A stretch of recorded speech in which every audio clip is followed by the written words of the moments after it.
Halo, selamat siang. Salam sejahtera untuk kita semua. Sebelumnya, perkenalkan nama saya Ferdi Umbuhedo dari kelas IP 1B, jurusan Ilmu Pemerintahan. Nomor NIM 22520035. Ya, pada kesempatan ini saya akan menjelaskan pemerintahan hadir itu sebagai makhluk sosial. Nah, seperti yang kita ketahui bersama, makhluk makhluk ciptaan Tuhan yang Maha Esa itu yang paling sempurna ya dan paling tinggi derajatnya adalah manusia. Di dunia ini tidak ada satupun manusia yang sama dan tidak ada satupun manusia yang mampu hidup sendiri. Sehingga dipastikan setiap manusia selalu melekat di dalam dirinya status yang tidak dapat dipisahkan, yaitu makhluk individu dan makhluk sosial. Manusia sebagai makhluk sosial itu artinya manusia sebagai warga masyarakat dalam kehidupan sehari-hari. Manusia itu tidak dapat hidup sendiri ataupun mencukupi kebutuhan sendiri, yaitu jadi pemerintahan itu terlibat dan bagaimana dia mengatur, mengurus, dan memberikan pelayanan terhadap warga masyarakat. Nah, jadi pemerintah memberikan pelayanan dan mengurus warga masyarakat itu termasuk dalam hajat hidup orang banyak. Jadi pada kesempatan ini dan pada tema ini saya akan menceritakan tentang hajat hidup pemerintahan, hajat hidup orang banyak itu tentang di daerah saya. Dan pada sebelumnya saya akan menceritakan atau menjelaskan dan di daerah saya, yaitu Nusa Tenggara Timur, Kabupaten Sumba Timur, Kecamatan Tabundung, dan Desa Prengkereha.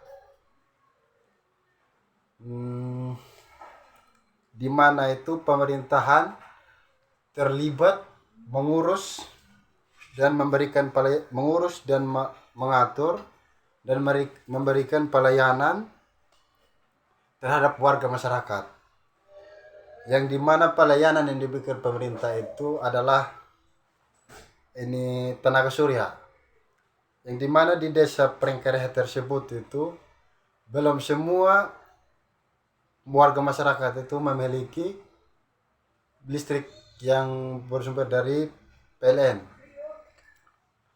Jadi pemerintahan itu membuat kebijakan untuk memberikan pelayanan untuk masyarakat itu semua mendapatkan sinar untuk mendapat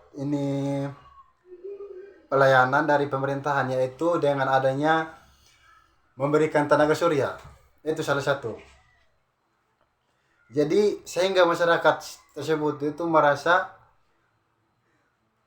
nyaman dengan pemberian dari pemerintah. Itu salah satu hajat untuk hidup orang banyak. Jadi itu untuk menyeluruh. Dia memberikan pemerintah memberikan salah satu pelayanan yang dimana masyarakat tersebut tidak dapat memiliki atau menikmati sebuah yang ada di dalam daerah tersebut. Itu contoh yang pertama. Nah, contoh yang kedua di desa saya juga tentang pelayanan pembangunan.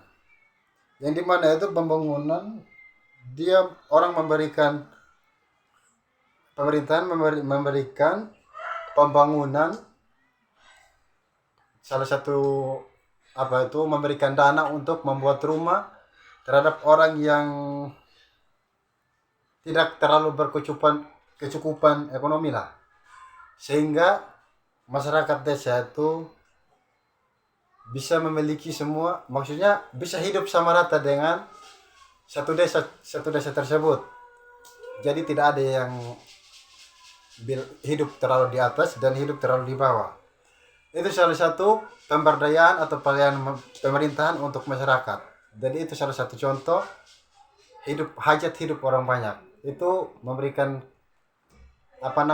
ini kebutuhan masyarakat, warga masyarakat banyak. Nah,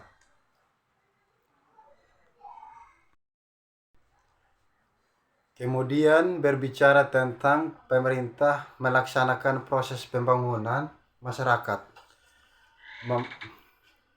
Yaitu masyarakat juga memahami posisi dan perannya dalam pembangunan. Ya, bahwa masyarakat itu telah menyadari arti penting keterlibatan mereka untuk menentukan dan menguasai proses pembangunan. Maksudnya itu jika ada ini pelayanan pembangunan dari pemerintahan, masyarakat juga harus ikut terlibat dalam proses pembangunan tersebut, sehingga pembangunan yang diberikan oleh masyarakat itu bisa berjalan dengan baik, sehingga masyarakat itu mendapatkan kesejahteraan dari pelayanan pemerintahan. Nah, itu bagian dari hajat hidup orang banyak juga. Jadi kalau masyarakat itu tidak hanya mengabaikan pelayanan dari pemerintahan, itu sama aja tidak ada hasilnya. Jadi alangkah lebih baik, memang bukan alangkah lebih baiknya lagi, tapi pastinya itu jika ada pelayanan atau pemerintahan yang ingin mengatur dan mengurus masyarakat tersebut, masyarakat juga harus menyadari bahwa keputusan atau yang dibuat oleh pemerintahan itu bertujuan untuk masyarakat, bertujuan untuk kepentingan masyarakat, bertujuan untuk menyejahterakan masyarakat. Jadi masyarakat itu harus ikut terlibat, maksudnya harus mengindahkan apa yang sudah ditentukan oleh pemerintahan. Kalau pemerintahan membuat keputusan, kalau pemerintahan membuat pelayanan atau mengatur dalam suatu desa, jika masyarakat tidak terlibat, tidak mengindahkan pelayanan yang diberikan oleh pemerintahan itu, maka akan sia-sia begitu. Jadi menurut saya alangkah lebih baiknya itu masyarakat harus ikut terlibat dalam pembangunan sehingga mendapatkan hasil yang lebih baik lagi. Nah, sebagai yang kita ketahui bersama itu, pembangunan merupakan proses pemahaman sosial ke arah yang lebih baik melalui upaya-upaya yang dilakukan secara terencana, atau tujuan utamanya itu pembangunan adalah terciptanya kesejahteraan masyarakat. Jadi itulah tujuannya pemerintah itu tujuan pemerintah mengatur itu ya untuk kesejahteraan masyarakat. Jadi kita kembali lagi seperti kesadaran masyarakat itu harus menyadari dengan posisinya dia sebagai masyarakat, dan dia masih mempunyai orang yang bisa memimpin dia dan bisa mengatur dia sehingga mendapatkan kesejahteraan yang baik. Dalam contoh ini tadi, dalam contoh pembangunan dan mengurus itu, masyarakat juga harus ikut terlibat sehingga mendapatkan, begitulah kira-kira. Jadi itu termasuk semua dalam hajat hidup orang banyak. Maksudnya menentukan kesejahteraan masyarakat itu termasuk hajat hidup orang banyak. Saya kira begitulah dari penyampaian dari saya. Sekian dan terima kasih. Jika ada yang kata-kata yang salah, Saya mohon maaf. Terima kasih.